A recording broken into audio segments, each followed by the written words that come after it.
So, den Kram kennt ihr ja schon, den 124er 300er Diesel, da haben wir ja schon viel drüber erzählt.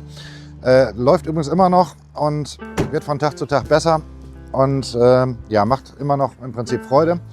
Aber jetzt kommt's, jetzt gehen wir zum Nachfolger, dem W210.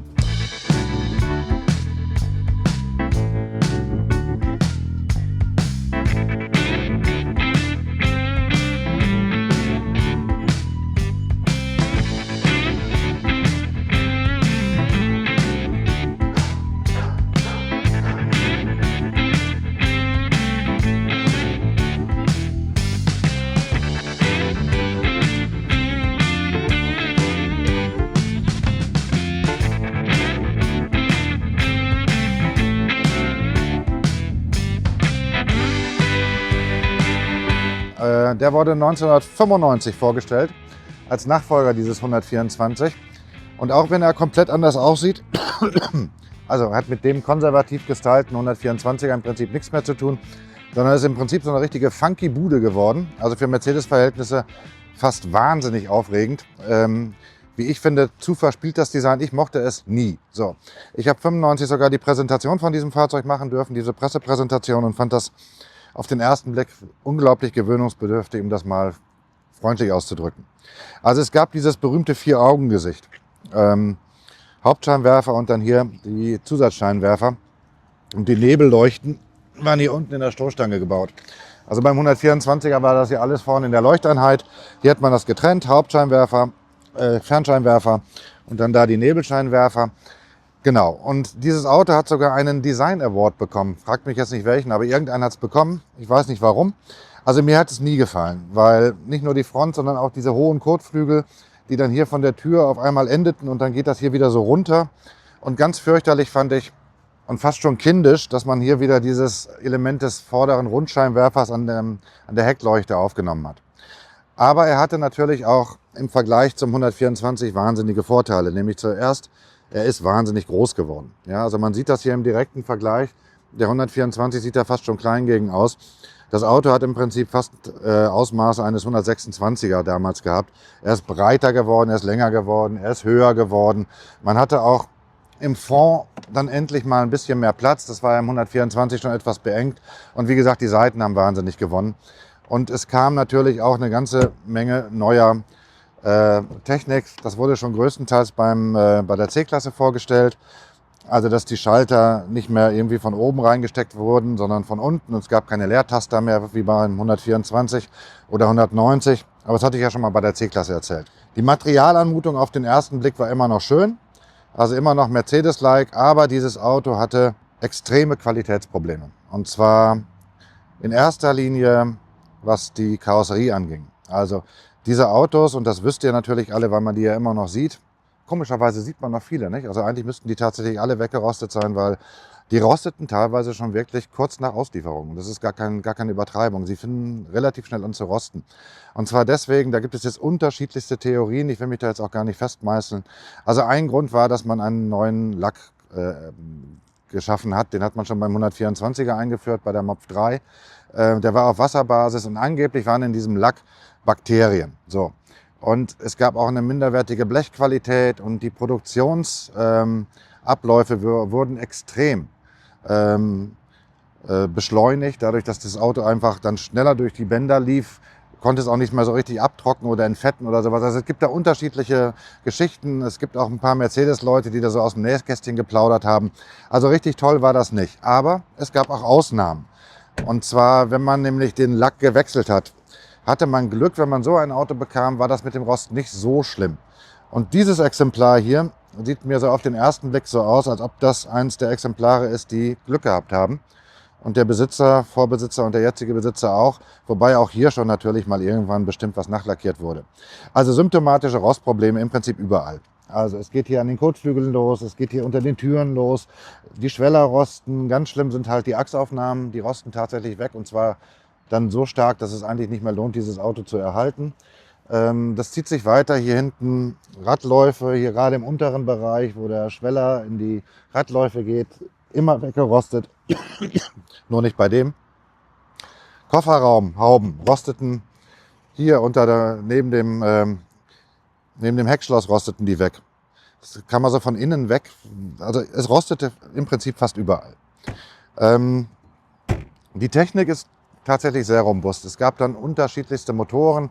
Natürlich Dieselmotoren bei dem ganz frühen hier. Das ist sozusagen eine Mopf 2. Das gab so ein behutsames Facelift, 97 glaube ich. Da wurde ein bisschen was geändert. Da gab es auch eine neue Motoren, nämlich diesen hier, diesen E240. Der löste den E230 ab. Also das ist ein Sechszylindermotor, der bekannt dadurch wurde, dass er wenig Leistung bei gleichzeitig hohem Verbrauch hatte. Also nicht so die wahnsinnige Mischung, deswegen war der auch nicht so richtig wahnsinnig beliebt. Aber er läuft natürlich ruhig als Sechszylinder und gilt auch als standfest. Also gerade die Benzinmotoren, die Sechszylinder gelten durchaus als standfest.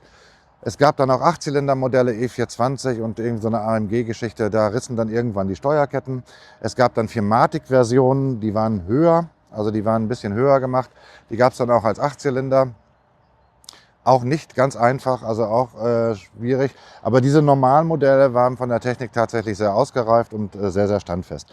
Es gab jetzt auch keine signifikanten Elektronikprobleme, so ein paar kleine Geschichten, die aber jedes Auto hat.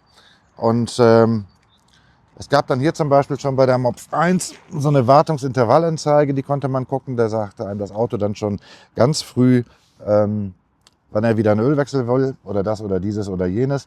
Das war übrigens auch noch Echtholz. Also da hatte man dann nicht gespart. Dieses ganze Holz ist echt. Und man sieht ja bei diesem Auto hier, der hat jetzt 190 gelaufen. Die Sitze sind quasi wie am ersten Tag fest. Also die waren auch besser als beim 124, muss man schon sagen. Da haben die sich schon Mühe gegeben. Es gab dann Seitenairbags, zuerst glaube ich auf Wunsch, später dann ab dem großen Mopf 99, da wurde vieles verändert. Irgendwie mehr als 1000 Teile wurden da im Prinzip anders gemacht. Da gab es eine flachere Haube, da gab es eine andere Kotflügel, da gab es dann die Blinker hier in den Spiegeln. Dann wurde diese lächerliche Rückleuchte glatt gemacht und nicht mehr dieses Rundgedöns da drin. Genau. So, und jetzt zeige ich euch mal den Motor des E240. Der wurde dann auch irgendwann noch mal größer gemacht auf 2,6 Liter, glaube ich. Dieser hier hat noch 2,4 Liter und es ist ein V-Motor, ja, also ein V6-Motor. Ich meine, dass die größeren Sechszylindermotoren sogar noch Reihenmotoren waren. Also auch die E320 und die Diesels oder so. Genau, Dieselmodelle gab es unzählige. Also einer war zum Beispiel ein E290 TD, der war so ein 5-Zylinder-Diesel, der war ein bisschen ätzend. Dann gab es den E300 Turbodiesel mit 177 PS, das war aber auch noch ein Vorkammerdiesel, aber der war relativ gut. Und also ganz, ganz viele. Und dann irgendwann kam halt die CDI-Generation ab der Mopf 2, wo dann alle Motoren über CDI, da gab es dann so Probleme mit gerissenen Köpfen und solchen Geschichten, also Kühlwasserdruck und dann, das wurde nicht angezeigt, das sah man dann halt nur, dass es so Haarrisse in den Köpfen gab. Also da gab es so am Anfang ein paar Probleme. Dieser Motor gilt eigentlich als robust und ist natürlich ein bisschen aufwendig zu schrauben, wie das so bei V-Motoren üblich ist. Also die Kerzen hier zu wechseln, ist sicherlich nicht so einfach wie beim reinen Sechszylinder, aber im Prinzip läuft dieses Auto, glaube ich, ganz gut. Ja, Fahrwerk und die weitere Technik ist im Prinzip vom 124 übernommen. Also es gibt hinten die von Mercedes so oft beschriebene Raumlenker-Hinterachse. Die hat also 5 Streben auf jeder Seite, also eine Mehrstreben-Hinterachse eigentlich, eine 5-Streben-Hinterachse. Die ist im Prinzip identisch wie beim 124, nur für dieses Auto modifiziert. Und auch die Vorderachse ist im Prinzip ähnlich wie beim 124, nur auch noch ein bisschen aufwendiger gebaut worden. Aber es ist da immer noch so, dass die Feder außerhalb des Stoßdämpfers liegt. Und ja, also das ist im Prinzip ein alter Hut gewesen. Da hat man jetzt also nicht wahnsinnig viel gemacht. Es ist natürlich alles breiter geworden. Also die Spur wurde natürlich auch verbreitert. Das ganze Fahrwerk ist breiter geworden. Aber im Grunde genommen ist das noch im Prinzip das gleiche wie beim 124. Es gab dann, meine ich, auch mal, gab es Luftfahrwerke? Also es gab halt gab es noch nicht, glaube ich. Aber vielleicht wird mich der Besitzer gleich verbessern, der dieses Auto naturgemäß besser kennt als ich. Aber es gab, wie gesagt, diese 4MATIC, also Allradversion, die hatten ein höheres Fahrwerk, das war so ein bisschen verstärkt.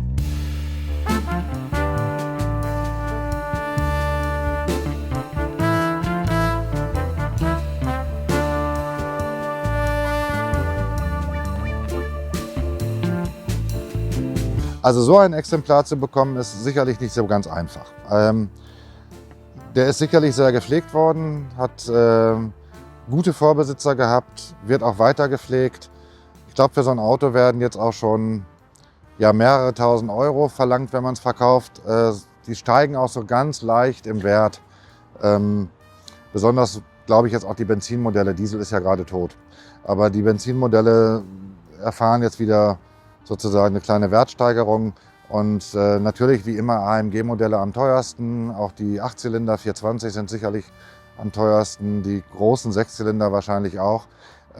Ich bin ja immer der Meinung, dass man das tatsächlich alles nicht braucht. Weil man hat dadurch einfach exorbitante Mehrkosten. Ich hatte mal einen Bekannten, der hat einen E420 4MATIC. Dieses Auto hat das Geld quasi nur vom Konto weggerissen. Also da war immer was dran und allein die Steuerketten dazu tauschen war fürchterlich. Also wenn, dann würde ich empfehlen, die kleineren Benzinmodelle, vielleicht nicht unbedingt diesen 240er, es sei denn, man will diesen 6-Zylinder-Komfort haben, aber die 4-Zylinder sind tatsächlich ganz gut. Also die kamen im Prinzip aus der C-Klasse auch, E200, E230. Das waren standfeste, tolle, einfach zu schraubende, leistungsmäßig vollkommen ausreichende Motoren, mit denen man durchaus Freude hat. Serienmäßig gab es, glaube ich, ein 5-Gang-Schaltgetriebe, als Option halt das Automatikgetriebe mit 4 Stufen. Genau, 4 Stufen hat es. Das hatte dann einen Sportmodus und einen Wintermodus. Das ist auch noch eine Mercedes-Eigenentwicklung, damit ja auch tatsächlich ganz gut also war haltbar, das hielt einfach.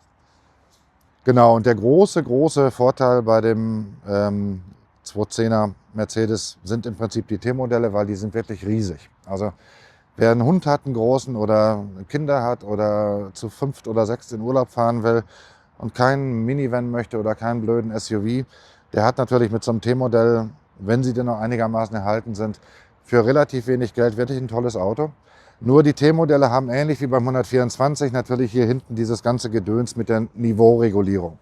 Und das ist nicht nur anfällig, sondern das ist auch teilweise, wenn man es dann wieder reparieren muss, sehr kostspielig. Ähnlich wie beim 124 gibt es halt diese Druckspeicher, diese ganze Leitung, die da quasi quer durch das ganze Auto geht, das Reservoir vorne, den Versteller und so weiter und so fort und spezielle Stoßdämpfer vor allen Dingen, die richtig viel Geld kosten.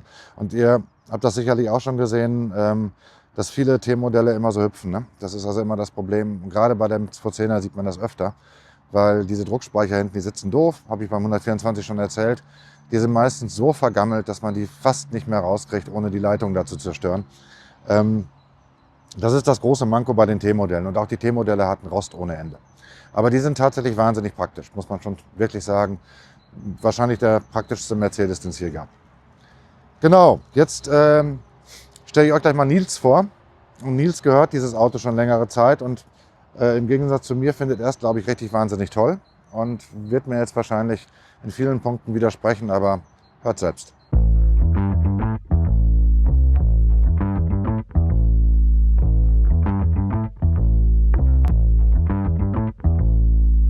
Ja, Nils, dein Auto. Ich habe es ja so ein bisschen runtergequatscht, aber gar nicht wegen dieses Autos speziell oder dieses Auto, also deines Autos, sondern weil ich dieses Modell irgendwie nie so reizvoll fand. Aber du siehst es sicherlich anders, weil du es ja hast. Also, ja. Was ist der Reiz dieses Fahrzeuges? Das ist schon mein zweiter, den ich habe. Ich hatte 2016 auch schon mal einen, auch als 240er, aber das war ein Zufall, dass ein 240er war, weil ich natürlich immer geguckt habe, wie die Karosse ist. Und dann ist fast der Motor mir egal. Also Diesel nicht, ich bin kein Dieselfreund. Aber ich hätte auch einen 4-Zylinder genommen, keinen 8-Zylinder, aber wäre da flexibel gewesen. Ja, was reizt mich an diesem Wagen? Also im Gegensatz zu dir finde ich ihn schön. Ja. Ja, ich mag die Form und ich find den gelungen, ehrlich gesagt. Und er macht Spaß zu fahren. Es ist eine wunderbare Reiselimousine auch. Und auch noch bei dem Wagen, was Mercedes wirklich immer hinbekommen hat, finde ich, ist, du steigst ein, machst die Tür zu und du bist zu Hause. Es gibt ja diesen Werbespot vom 126er. Und da muss ich immer dran denken und das bringt Mercedes wirklich rüber. Im Grunde hast du alles zu dem Wagen gesagt. Also wie gesagt, ich mag ihn. Ich finde auch den V6 seidenweich. Also früher... Was verbraucht er denn so, wenn du ihn nutzt? Gab ja dieses Vorurteil, dass er relativ durstig war. Nein, der ist gar nicht so durstig. Also du kommst mit 10 Liter locker hin. Okay. Ja. Aber dann fährst du aber auch dementsprechend. Nein, du kannst ihn Normal. normal fahren. Und also man darf ja nicht vergessen, das Auto ist jetzt, weiß ich, 28 Jahre alt oder sowas. Und die Entwicklung ist ja noch älter. Und gemessen daran finde ich das gar nicht so schlimm, ehrlich gesagt. Da habe ich schon andere Säufer in meinem Leben gehabt. Der galt ja auch immer so ein bisschen als unelastisch, so ein bisschen träge. Ist das im Fahren so? Also merkst du das? Stört das irgendwie oder ist das egal? Du musst ihn auf Drehzahl halten. Ne? Also ab einer gewissen Drehzahl, ich weiß nicht, 3 oder so, dann kommt er auch zur Sache. Ich denke, das ist einfach der Motorkonstruktion geschuldet. Ich hatte ja mal ein SLK mit Kompressor und da bist du natürlich untenrum, ist sofort was da. Das ist bei dem nicht. Also das ist ein Motor, der über Drehzahl lebt und ja, das stimmt. Hat schon Situationen gegeben, wo du ein bisschen Gas gibst, möchtest zügig überholen und dann musst du einfach mehr durchtreten, dass er auch zurückschaltet und dann kommt er aber gut aus dem Kopf. Nein, aber du sagst ja zu Recht, dass bei diesem Auto es in erster Linie tatsächlich um die Karosserie geht. Ja. Und da ist der Motor peripher. Genau, Karosserie. Kannst du uns so kurz erklären, was du an diesem Auto jetzt quasi so an technischen Geschichten gemacht hast? Also die Karosserie ist ja okay, die ist ja gut. Also Technisch habe ich gar nichts gemacht. Also ich habe ihn so übernommen, wie er jetzt hier steht. Und ich habe also mal einen Ölwechsel und so weiter, ja, okay, aber ansonsten einen TÜV. Ansonsten habe ich gar nichts an dem Wagen. Elektronikprobleme sind Nein, auch nie überhaupt aufgetreten. nicht, gar nicht. Gab Auch ja bei keine- dem Mopf 2 dann diese Pixelprobleme, Genau. das hatte der glaube ich noch nicht. Nee, das hat er nicht. Der Mopf 2 hat ja auch schon ein Command-System. genau, Ja. also Lenkrad mit Tasten und so weiter. Nein, das stimmt. Dieses Risiko mit Rost ist natürlich gegeben bei dem Wagen. Und ich habe da eine andere Einstellung mittlerweile dazu, muss ich ganz ehrlich sagen. Weil wir reden schon von einem Premium-Fahrzeug irgendwo. Und Mercedes wollte es auch immer sein. Aber ich habe das Gefühl, dass Mercedes wirklich eine jahrzehntelange Rostkultur entwickelt und auch gepflegt hat, in gewisser Weise, ja. Ja, und auch der Rost an diesem Wagen ist Premium. Man muss es einfach so sehen. Ja. Das Goldener, ja. Ja, und es ist eine andere Sichtweise. Und genauso wie man meinetwegen mal, weiß ich nicht, einen Endschalldämpfer auswechselt oder neue Bremsbeläge drauf macht, dann muss man auch mal gucken, ob die Türunterkanten entrostet werden müssen und mal nachlackiert werden müssen. Das gehört einfach dazu. Also ich glaube, wer sich für so ein Auto interessiert, der muss einfach mit im Hinterkopf haben, es gibt auch Karosseriearbeiten. Naja, diese Probleme mit dem Rost in den 90er Jahren hatten ja fast alle Hersteller. Nicht? Das Eben. lag ja auch an diesem Eben. Lopez, Ja. ist ja, glaube ich, Ja. der von VW oder Opel dann irgendwie quer durch die ganze Automobilindustrie turnte und alles irgendwie verbilligen wollte und die Zulieferer vor allen Dingen gedrückt hat bis zum geht nicht mehr, dass die nicht mehr konnten. Und ehrlich gesagt, ich habe ja mit dem 124er auch so meine Rost-Thematik. Das war jetzt nun auch kein für die Ewigkeit durchkonstruiertes Auto. Ja. Wagenheberaufnahmen immer ein Problem, Motorraum gibt's Probleme oder kann es Probleme geben, Schweller genauso, Hinterachsaufnahmen ist beim 124 auch das Thema. Also insofern, und wie gesagt, es ist ja glaube ich diese Problematik in erster Linie mit diesem dämlichen Wasserlack und das hatte auch BMW, also Ja. da hatten die auch bei dem Stimmt. E39er, wie das Ding hieß, hatten die auch da an den Zierleisten überall diese Rostprobleme. Ja, aber dennoch, das sprechen wir jetzt durchaus an, weil wir sind ja auch auf unserem Kanal immer bemüht, Autos weiterzureichen. Du überlegst durchaus, dass dieses Auto auch veräußern könntest. Ich könnte eventuell. es auch veräußern, ja. Deswegen Klar. hast du jetzt die unglaubliche Gelegenheit, unserem Publikum zu erzählen, was dieses Auto ausmacht, was seine Historie ist. Also du kannst jetzt quasi der Ja. Werbung freien Lauf lassen. Der Werbung freien Lauf lassen. Naja gut, also ich habe den Wagen aus zweiter Hand gekauft. Der erste Besitzer war ein Geschäftsmann, der ihn, glaube ich, 4 Jahre gefahren hat und auch die meisten Kilometer damit runtergerissen hat, glaube ich 120.000 Kilometer. Und dann hat ihn derjenige gekauft, von dem ich ihn gekauft habe, beziehungsweise von seinem Sohn, weil der Herr verstorben ist. Und es war eine Erbmasse und dazu gehörte eben auch dieses Auto, was in der Garage stand. Und der... Berliner Fahrzeug? Bitte? Berliner Fahrzeug? Alles Berliner Fahrzeug, das ist noch die Originalnummer Okay. vorne dran. Und Ja, ich habe den dann mit 180.000 übernommen. Jetzt hat er knapp 190.000 runter. Und ich denke, dass der Zweitbesitzer sehr viel reingesteckt hat, weil ich habe also durchgestempeltes Scheckheft von Mercedes. Ich habe ganz viele Rechnungen zu dem Wagen. Ich habe bis auf die ersten beiden TÜV-Berichte, habe ich alle TÜV-Berichte zu dem Wagen. Also er ist von der Historie her wirklich gut dokumentiert. Man kann das alles nachvollziehen. Was nicht dokumentiert ist, das habe ich nur von dem Sohn des Besitzers, der ihn ja letztlich für seinen Vater, den Verstorbenen, halt verkauft hat. Der hat vor 80.000 Kilometern hat er ein neues Getriebe gekriegt. Im Austausch. Warum, weiß ich nicht. Und ich sag noch, die sind so toll, die Getriebe. Ja, sind sie ja auch. Ich weiß nicht, was damit war. Ich kann es dir nicht sagen. Also der hat mal ein neues Getriebe gekriegt. Und ansonsten ja, ist der Wagen wirklich, wirklich sehr gepflegt. Also wie gesagt, diese ganzen Rostprobleme, auch der Unterboden. Ich habe Fotodokumentation darüber. Ich habe ihn mal selber nochmal sauber gemacht und habe also an Achsteilen, die so ein bisschen Flugrost hatten, das habe ich weggemacht. Ansonsten ist der wirklich schier, der Wagen. Und ja, für diese 210er-Reihe mit viel Rostproblemen steht er wirklich gut da. Ja, ich hätte schon einen potenziellen Kunden für dich, nämlich unseren Kameramann Robert. Der Ja. mag solche Autos sehr gerne, Ja. besonders wenn sie eine Klimaanlage haben. Ja, also nochmal zusammengefasst. Also es ist ein Baujahr 1998, ein Mopf 1 sozusagen. Also die erste Genau. Modellpflege sieht man ja Richtig. kaum. Da muss man Ein- schon sehr genau hingucken. Ein Elegance, ich gucke nochmal drauf. Signifikant ist halt, Ja. wie gesagt, dieser Sechszylinder, der damals dann sozusagen den 230er, Ja. glaube ich, ablöste, den Vierzylinder. Gut, wir machen gleich ja noch eben ein paar Bilder auch vom Innenraum. Also das Auto ist wirklich wahnsinnig, Er ist wirklich im guten wahnsinnig sauber. Ja. Und ich kenne den Nils jetzt auch schon mehrere Jahre und ich weiß, dass er seine Autos im Prinzip am liebsten abends mit ins Bett nehmen möchte und sie zudecken möchte und sie hegt und pflegt. Also das ist schon ein sehr, sehr schönes Auto, gar keine Frage. Er hat sicherlich auch so ein paar kleine Geschichten. Also hier hat er so ein paar kleine Minimalstschrammen. Aber das ist halt wie Ja, sagen ja. wir doch gerne, so die gesunde Patina, die halt so ein Auto Genau. auch zeigt. Das hat halt auch irgendwie ein Leben gehabt. Und ich finde es immer schön, wenn das so eine lückenlose Historie gibt und die ersten Kennzeichen noch dran kleben. Ja. Und hier hinten gibt es sogar noch eine Aufschrift mit Mercedes-Benz Berlin.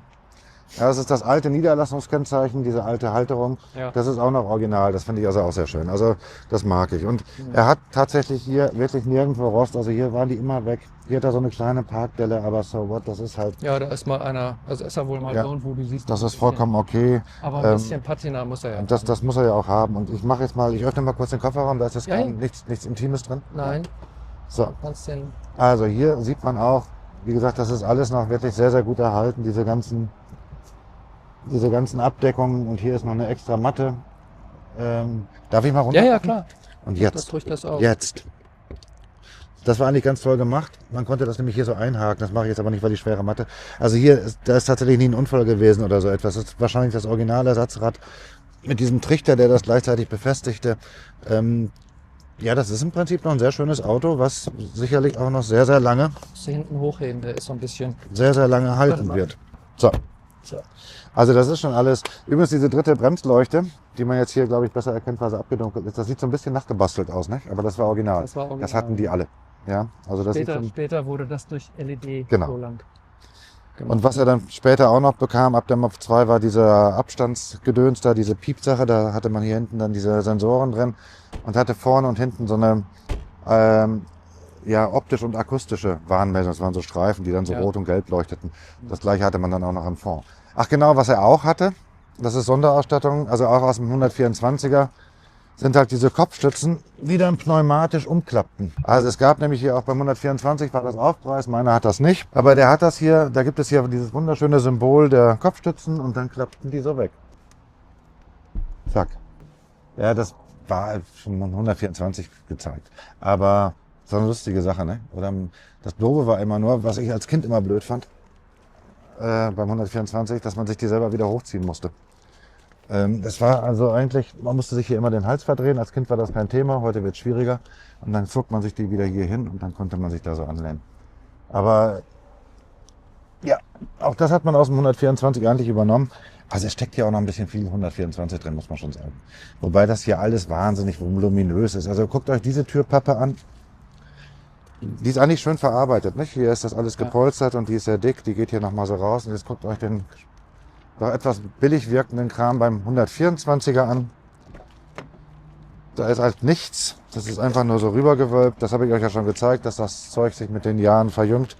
Also da hat man schon optisch schon ein bisschen was gemacht. Das ist schon eine Weiterentwicklung auch, oder? Ja, muss man schon sagen. Und guckt euch diesen zugeschmuddelten Fond an. Also hier ist das schon alles sehr eng, ne? Es gab ja auch schon diese Ausbuchtung hier beim 124. Also ich kann jetzt hier einigermaßen drin sitzen. Aber jetzt gucken wir uns das mal beim 210er an. Der hatte ja auch diese Ausbuchtung. Aber hier ist schon wirklich deutlich mehr Platz, auch mehr Kopffreiheit. Und das hat man auch beim 124 übernommen.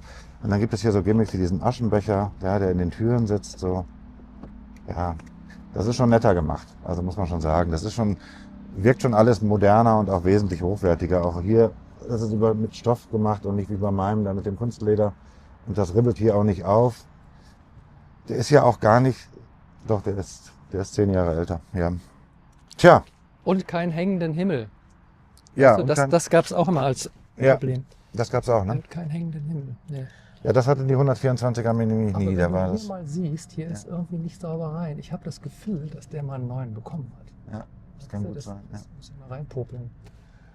Genau, das ist auch immer so eine Sache der 90er Jahre, haben wir auch schon oft drüber gesprochen. Also diese Himmel, die sind ja geklebt und irgendwann wird nicht der Kleber trocken, sondern das Schaumstoff, was da zwischen dem Stoff und dem Kleber ist. Das bröselt weg, trocknet weg und dann hängt die ganze Sache irgendwann. Er hat sogar einen Becker Mexiko, nicht das Originalradio, wie hießen die? MB Audio, hast du nicht gesehen? Genau, aber ansonsten ist das alles, sogar die Ripsmatten, ja, die guten alten Ripsmatten. Ja, die Mercedes Original Ripsmatten. Ja, ist schon ein schönes Auto. Ist auch ein toller Reisewagen und ich glaube, man kann dieses Auto auch wunderbar im Alltag fahren. Also Nils nutzt das, glaube ich, mehr so als Youngtimer für die guten Tage des Lebens. Aber man kann so ein Auto durchaus weiterhin im Alltag fahren. Und wenn er nur 10 Liter verbraucht, ach Gott, was soll ich sagen als 300er Dieselfahrer, der auch 10 Liter aber Diesel verbraucht. Ja, ich glaube, damit beenden wir es. Wir haben, glaube ich, alles gesagt, was gesagt werden musste. Erstmal ganz herzlichen Dank und ich glaube, die Herzen werden dir jetzt zufliegen und ich verabschiede mich und wir haben bald was ganz Lustiges. Wir haben nämlich ein altes Wohnmobil, weil die Reisesaison losgeht. Und zwar so ein richtiges gusseisernes altes Wohnmobil. Zeigen wir euch dann. Also, bis dann, ciao.